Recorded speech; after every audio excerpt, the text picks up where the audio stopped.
The snow was falling so softly that night. It felt like a scene from a movie. My hands were full homemade apple pie in one, gifts in the other. I even wore the red scarf mom gave me before she passed. I hadn't seen my family in over a year. Not since the argument, not since Dad's funeral, but this was Christmas. I believed naively that maybe time had healed things.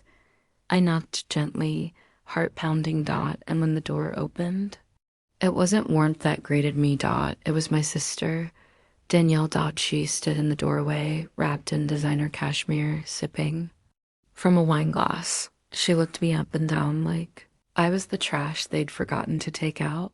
Then she rolled her eyes and said it, greater than, "We don't want you here." No explanation, no hesitation. Just that. Then she shut the door. I stood there in the snow, holding a pie that would never be eaten and gifts that would never be opened. What I didn't know then was that she wasn't just rejecting me. She'd already taken everything. Mom single quotes us shares in the business. Dad's retirement savings. The deed to the lake house. And soon I discover she'd even forged my signature. But what she didn't know was that I wasn't just walking away. I was walking into her world. To burn it down, quietly, legally, completely, was the kind of woman most people underestimated until it was too late. In her mid-30s. She had a calm, composed demeanor that often made her seem like the quiet one in the room. But silence in Hannah's case was never emptiness. It was observation. She noticed the things others missed, the tremble in her father's hands, the way her mother winced when she stood too quickly, the bitter edge in her sister's voice when she smiled.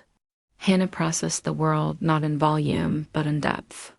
Always the peacekeeper, always the one to smooth the chaos left in other people's wake. She'd once had a promising career in marketing, clever campaigns, big clients, an apartment with skyline views. But when her mother's health began to decline, Hannah didn't hesitate. She left it all behind, moved back to her small hometown, and stepped quietly into a life of caregiving and responsibility. Her family ran a modest boutique, a charming little place with locally made goods and seasonal windows that brought a comforting hum to Main Street. Hannah took it over without complaint, even though she'd never dreamed of retail or small-town life. She did it because she loved them. She always had. Her mother was her anchor. Her father, the soft-spoken backbone of the family. And even Danielle, her younger sister, volatile and charismatic, had always held a piece of Hannah's heart, no matter how many fires she started just to watch people run. Hannah believed in giving people the benefit of the doubt, and second chances, and in protecting the people you love, even when they didn't always deserve it. After their mother passed, it was Hannah who held everything together. She coordinated the funeral, managed the boutique, sat in cold waiting rooms while their father underwent tests and surgeries. She paid the bills, took night shifts to stock the store, handled the legal paperwork, all while Danielle breezed in and out of town, always with a new crisis, always too busy to help. But Hannah never complained. Not once. She carried the family on her back with the quiet grace of someone who had long ago accepted that her role was to hold, not be held. Strength wasn't loud. It was resilient, grounded, and painfully overlooked. In every family photo. Hannah is the one just behind the others, smiling gently, holding someone's hand. People often mistook her for soft, but those who really knew her, those who paid attention, understood that she was the foundation beneath the house. And when the betrayal came, it wasn't rage or revenge that drove her response. It was something colder, quieter. She had given everything, and now she had nothing left to lose. Danielle was the kind of person who could walk into any room and steal the air without trying. The older of the two sisters by just 3 years, she had always been the golden child, charismatic, magnetic, unforgettable. From school plays too. Dinner parties, all eyes gravitated toward her. She had that kind of effortless beauty that made people forgive her too quickly, and a voice that could drip charm or venom depending on what she wanted. Growing up, Danielle didn't ask for things, she expected them. And more often than not, she got exactly what she wanted. She never worked a single day in the family boutique, yet she spoke of it as if it were her personal empire. Our store, she'd say on Instagram, flashing her signature smile with a backdrop of luxury shopping bags and curated filters. The truth was, Danielle didn't lift a finger, not for the store, not for their parents, not even when their mother was dying, but that never stopped her from claiming the spotlight. She believed that being born into a family meant she owed its legacy regardless of whether she built any of it. Her relationship with their mother had always been tense. There were slammed doors, months of silence, public outbursts over private grudges. Danielle craved admiration, but their mother gave it sparingly and mostly to Hannah, whose quiet loyalty couldn't be bought with designer handbags or dramatic apologies. Danielle resented that deeply. She never said it outright, but in every comment, every cutting remark disguised as a joke, there was that glimmer of envy. Why did the quiet one always get the love? Danielle married well, an older man with old money and a taste for trophy wives. She played the part flawlessly. She had the wardrobe, the house in the hills, the curated digital life full of vacations and gratitude posts. But behind the polished exterior was a woman obsessed with one thing: legacy. She didn't just want to be remembered, she wanted to be envied. She wanted her name on plaques, on buildings, on people's lips. But she didn't want to do the work. When their mother passed and their father's health began to fail, Danielle didn't offer to help. She didn't manage hospital visits or paperwork. She posed for photos in Paris while Hannah cleaned up the estate's legal mess. Still, she expected a share, more than a share.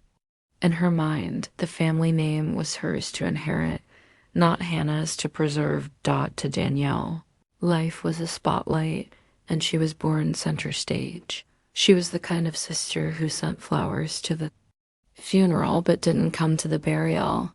The kind who posted a black and white photo of their mother with a long caption while never calling Hannah once. She wanted the legacy, but not the loss. The credit, but not the cost. And when the time came to claim it all, she didn't hesitate to betray the only person who ever stood by her. Hannah and Danielle were never close in the way sisters are in movies, but for a long time they had. Their moments, soft, golden memories that glowed brighter in hindsight than they ever did at the time. Childhood summers were full of sticky popsicles, scraped knees, and matching dresses their mother insisted on for every family photo. There were dance recitals where Danielle twirled like she owned the stage while Hannah, ever the dutiful younger sister, stayed just one beat behind, making sure they looked good together. It was always like that. Danielle led, Hannah followed. And back then, it worked. Their parents did their best to keep the peace. Their mother, sharp, warm, and endlessly patient, acted as referee more times than she could count. Whenever Danielle had one of her dramatic meltdowns, accusing Hannah of copying her, ruining her makeup, or being weird, it was their mom who stepped in, diffusing tension with laughter or a change of topic. Their father was quieter, more hands-off, but when he looked at Hannah, there was pride in his eyes.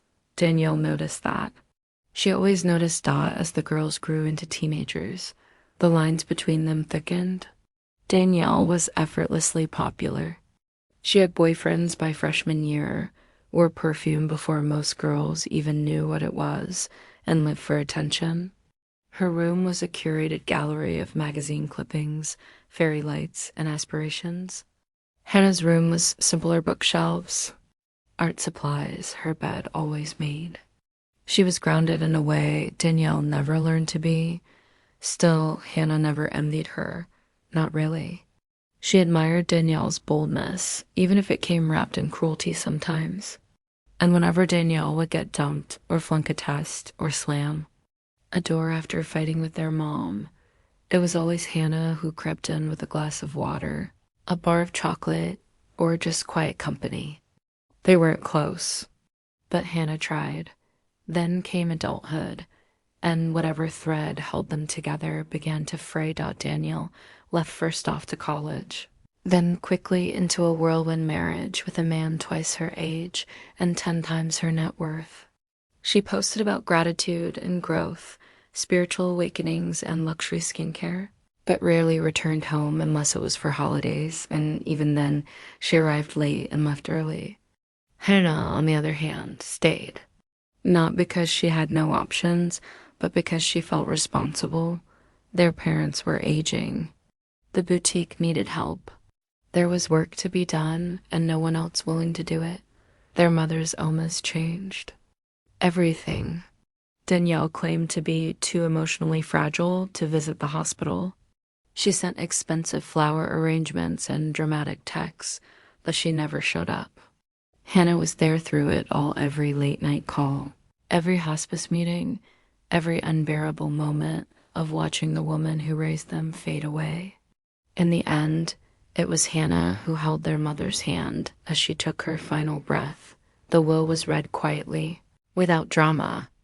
Their mother, ever the peacemaker even in death, split the estate fairly. Sentimental items were divided, the house was placed in trust, and the business was left to Hannah, who had kept it afloat. Danielle got jewelry, a few heirlooms, an trust fund she didn't need, but it wasn't enough. Not for her. Danielle wanted more. She saw Hannah's quiet life as a threat, as if her sister's steadiness somehow exposed her own emptiness. It enraged her that the community respected Hannah, that their father leaned on her, that their mother's friends called her the heart of the family. Danielle, who had always been center stage, was now watching from the wings. And she hated it. After their mother died, the rift between them became a canyon. Communication became transactional. Danielle stopped asking how their father was doing. She stopped pretending to care about the boutique. And when she did visit, she criticized everything from the storefront signage to the curtains in the living room. Mom would have hated that fabric, she said once, tossing her designer bag onto the couch like she still lived there. Still, Hannah tried to be kind. She remembered birthdays. She sent updates. She invited Danielle to family dinners. But kindness, in the face of entitlement, is often mistaken for weakness, and Danielle was counting on that. She smiled when she needed to. She posted tributes to their parents, used words like legacy and roots, and made sure the world saw her as the grieving daughter, devoted, stylish, misunderstood. Behind the scenes, though, she began quietly planting seeds, whispering in their father's ear, questioning Hannah's decisions, hinting at mismanagement. She wanted the business, the house, the narrative. Danielle wasn't satisfied with what she had. She wanted what wasn't hers, and she was ready to take it, no matter the cost. It began slowly, quietly, the kind of erosion that didn't make a sound until something collapsed. Hannah first noticed it during a Tuesday morning inventory meeting. It was just her and the boutique's assistant manager, Karen, going over new shipments and budgeting for the fall collection. Nothing out of the ordinary, until Karen mentioned something odd. "I'm surprised Danielle didn't loop you in," she said offhandedly, thumbing through a vendor invoice. She was talking about rebranding the storefront, said something about changing the signage to Whitmore and Co. "You know anything about that?" Hannah blinked. "No, I don't." Karen looked up, visibly uncomfortable. "Oh, I thought maybe ... never mind." It was the first ripple. A week later, Danielle showed up unannounced to a quarterly board meeting Hannah didn't even know was happening. The boutique, though modest, had a small board of local investors and family friends who had helped the sisters' parents get it off the ground decades ago.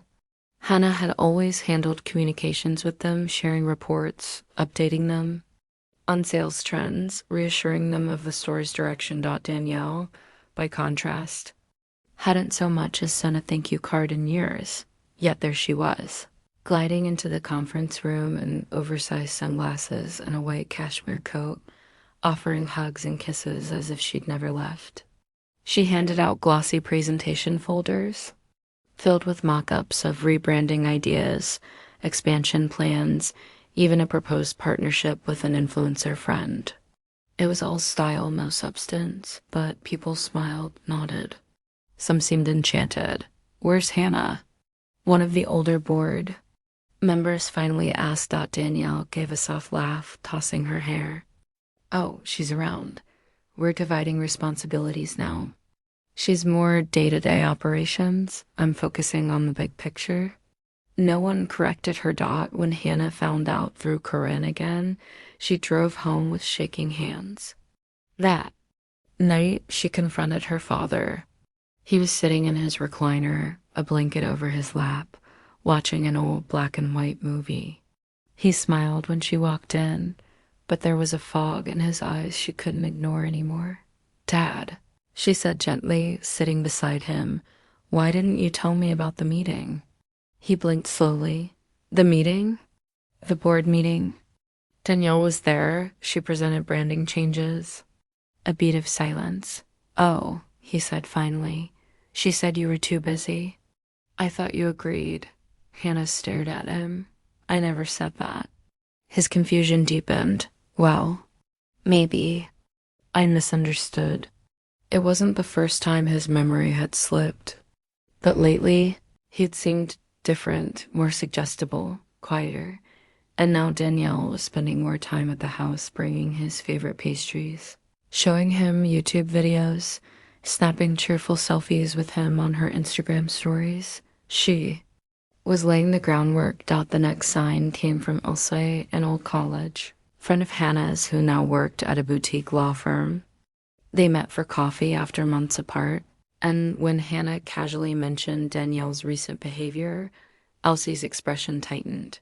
"Actually," she said, lowering her voice, "I came across your parents' LLC filings last week while reviewing a batch of local business records for another client.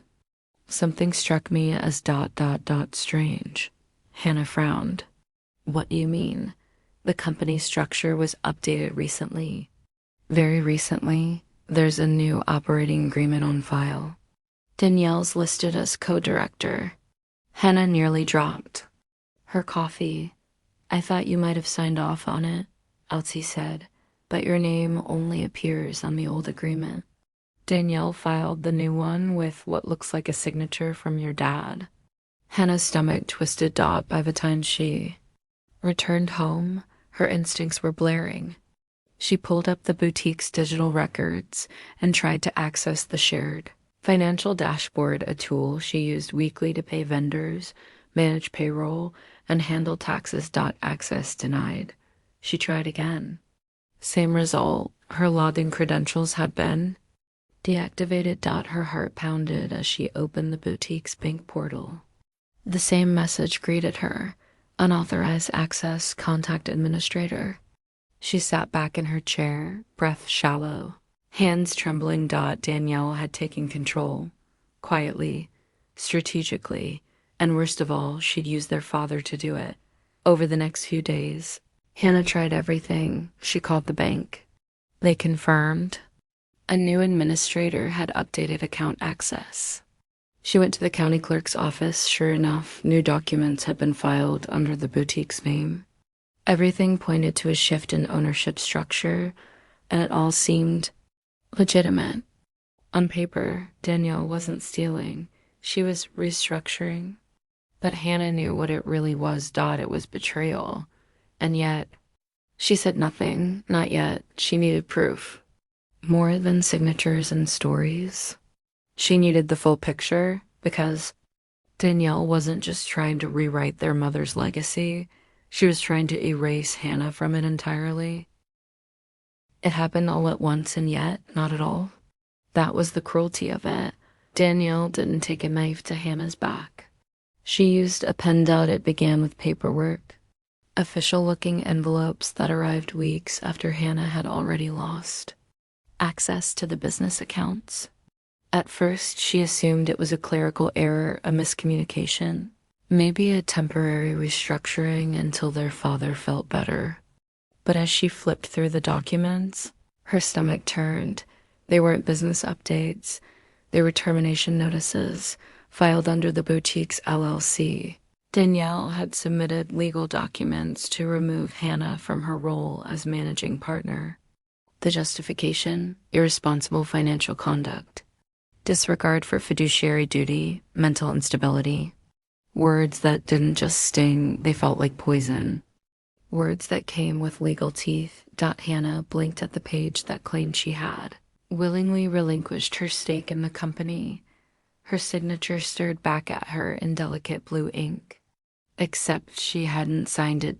Danielle had forged her. Their late mother had owned the controlling shares, just over 51% of the business.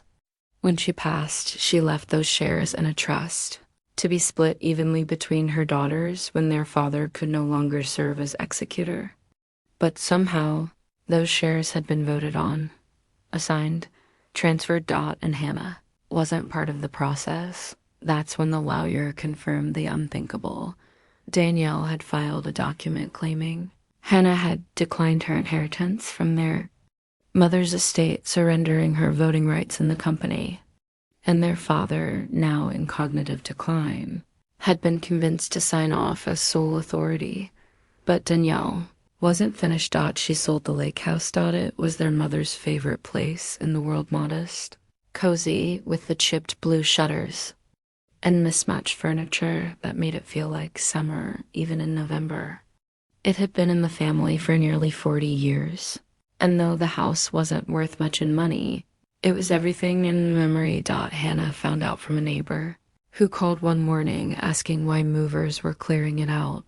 The deed had already transferred. Danielle never said a word, and when Hannah confronted her, demanding to know how she could go behind her back and erase their mother's legacy, Danielle didn't blink. She just smiled, then triumphant. "You were never really a part of it," she said. "You just managed the paperwork." "That's not ownership." Hannah left without another word, but Danielle still wasn't done. By December, she'd spun the story into something else entirely. According to her carefully crafted narrative, Hannah had been mishandling funds for years. She told their father, confused, fragile, that Hannah had stolen from the business account, that she'd covered it up by manipulating invoices and playing victim. Danielle produced spreadsheets, fabricated emails, twisted half-truths into damning stories, and he believed her. He didn't have the clarity anymore to untangle fact from fabrication.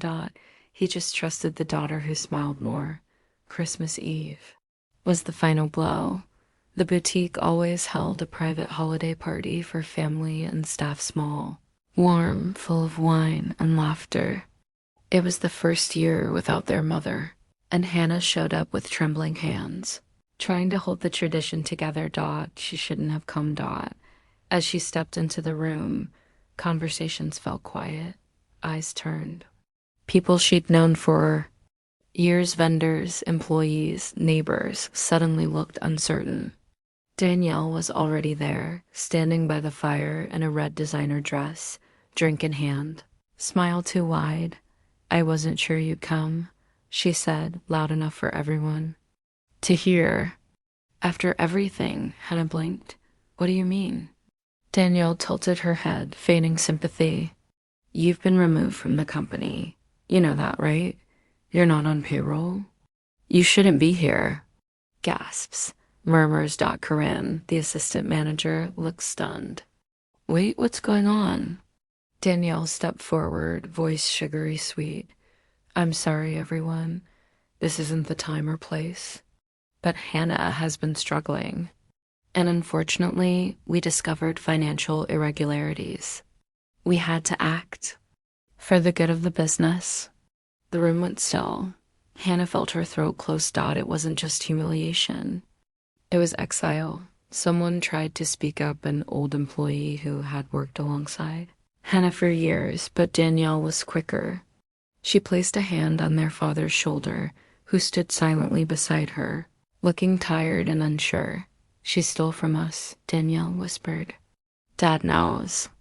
The look he gave Hannah, then not anger, but confusion, was worse than any accusation.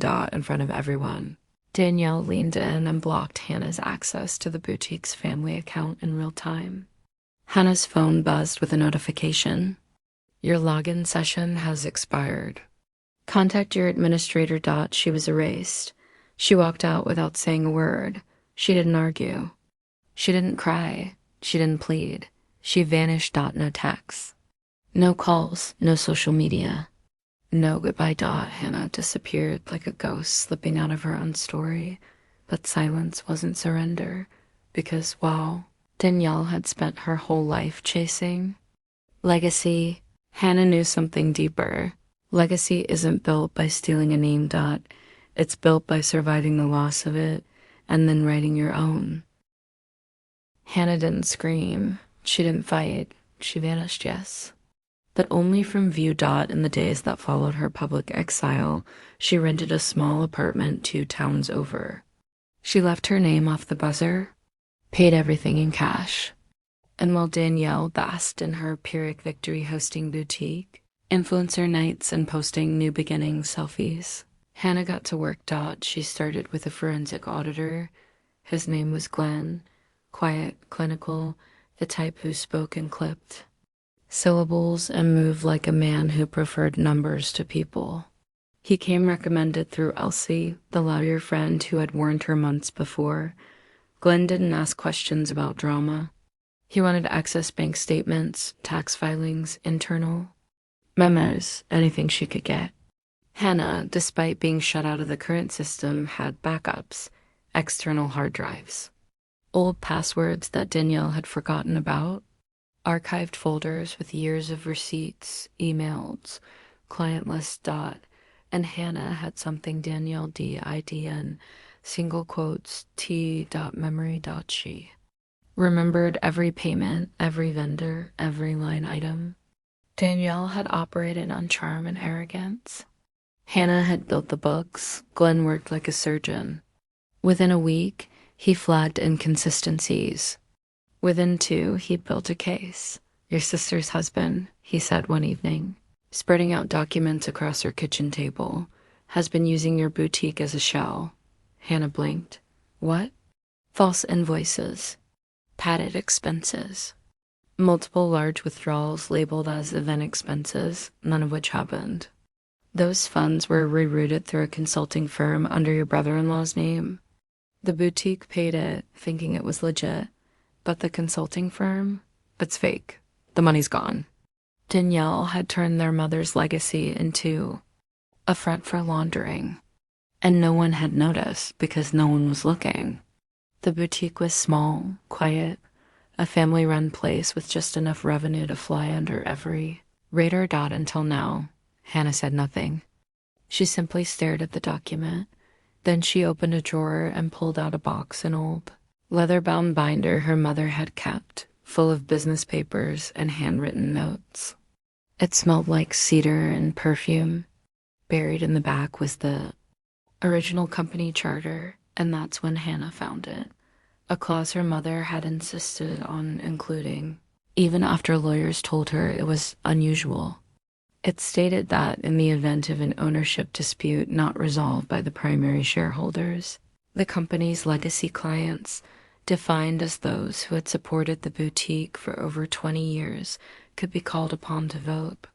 It was meant to protect the soul of the business, to ensure that family didn't turn into tyranny. Danielle had overlooked it. Of course she had.